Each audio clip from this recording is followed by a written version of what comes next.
ऐसा जानकर मेरी सीख सुनो और माता पिता के चरणों की सेवा करो। भरत और शत्रुघ्न घर पर नहीं हैं, महाराज वृद्ध हैं और उनके मन में मेरा दुख समाया हुआ है। इस अवस्था में मैं तुमको साथ लेकर बन जाऊं तो अयोध्या सभी प्रकार से अनाथ हो जाएगी। गुरु, पिता, माता, प्रजा और परिवार सभी पर दुख का दुसह भार आ पड़ेगा। अतः तुम यही रहो और सबका संताप करते रहो, नहीं तो ही तात बड़ा दोष होगा।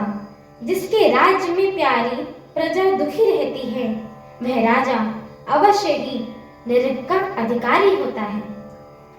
हे तात, ऐसे नीति विचार कर तुम घर रह जाओ। यह सुनते ही लक्ष्मण जी बहुत ही व्याकुल हो गए। इन शीतल वचनों से वो कैसे सूख गए कि जैसे पानी के स्पर्श से कमल सूख जाता है। प्रेमवश लक्ष्मण जी कुछ उत्तर नहीं देते हैं। उन्होंने व्याकुल होकर प्रभु श्री रामचंद्र जी के चरणों को पकड़ लिया और कहा कि हे नाथ, मैं तो आपका ही दास हूँ और आप मेरे स्वामी हो। अतः आप मुझे छोड़ ही देंगे तो मैं क्या करूँगा, मेरे क्या वश में रहेगा।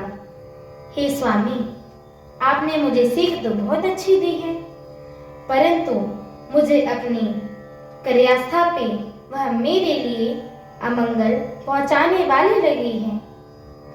शास्त्र और नीति के तो वे ही श्रेष्ठ पुरुष अधिकारी होते हैं जो धीर हैं और धर्म की धुरी को धारण करने वाले होते हैं। मैं तो आपके स्नेह में पला हुआ छोटा सा बालक हूँ। कई हंस भी मंद्राचल या सुमेरु पर्वत को उठा सकता है। हे नाथ, स्वभाव से ही कहता हूँ, आप विश्वास करें, मैं आपको छोड़कर गुरु, पिता, माता किसी को भी नहीं जानता हूँ। जगत में जहाँ तक स्नेह का संबंध, प्रेम और विश्वास है, जिनको स्वयं वेद ने गाया है। हे स्वामी, हे दीनबंधु, हे सबके हृदय के अंदर की जानने वाले, मेरे तो वे सब कुछ केवल आप ही हो। धर्म और नीति का उपदेश तो उसको करना चाहिए जिसकी कीर्ति, विभूति, ऐश्वर्य या सद्गति प्यारी हो, किंतु जो मन, वचन और कर्म से चरणों में प्रेम रखा हो, हे कृपा सिंधु, क्या वह भी त्यागने योग्य है। दया के समुद्र प्रभु श्री रामचंद्र जी ने भले भाई के कोमल और नम्रता युक्त वचनों को सुनकर और उन्हें स्नेह के कारण दड़े हुए जानकर हृदय से लगाकर समझाया।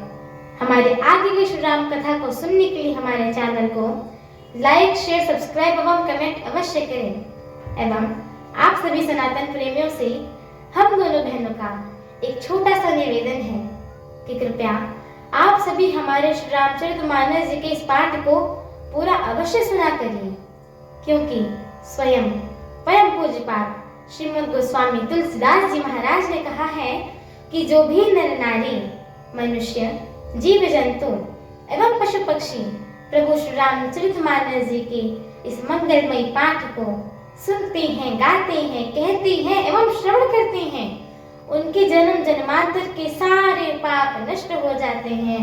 तो एक बार प्रेम से बोलिए, मर्यादा पुरुषोत्तम प्रभु श्री रामचंद्र की जय हो।